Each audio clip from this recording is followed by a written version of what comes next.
راك ما فشلتيش، ولكن راك في خطر أكبر من الفشل بحد ذاته. عارف شنو هي أخطر حاجة ممكن تطراليك؟ هي ملي تولي مرتاح وسط الروتين، والناس اللي بداو معاك سبقوك بمسافات وانت مازال واقف في بلاصتك.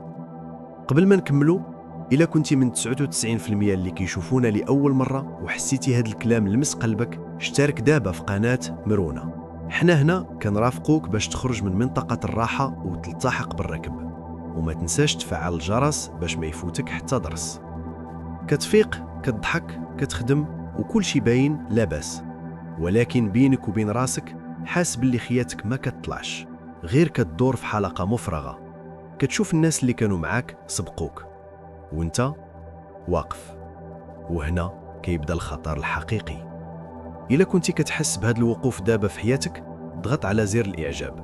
راه بسيطة عليك ولكن كبير علينا. كتعلم خوارزميات يوتيوب اللي هذا المحتوى كيهم الناس، وكتعاوننا نوصلوا الرسالة لمغاربة أخرين محتاجين يسمعوا هذا الكلام.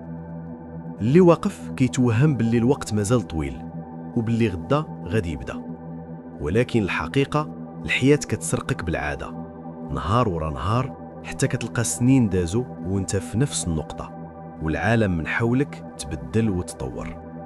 إلى هذا الكلام حرك فيك الرغبة في التغيير، دير متابعة للقناة وخليك واعي بكل فيديو جديد. ودابا بغيت نعرف شكون اللي بصح قرر يبدا من هذه اللحظة. نزل التعليقات وكتب أنا حاضر، وخلينا نشوفوا شحال من واحد واعي بالخطر وقرر يتحرك.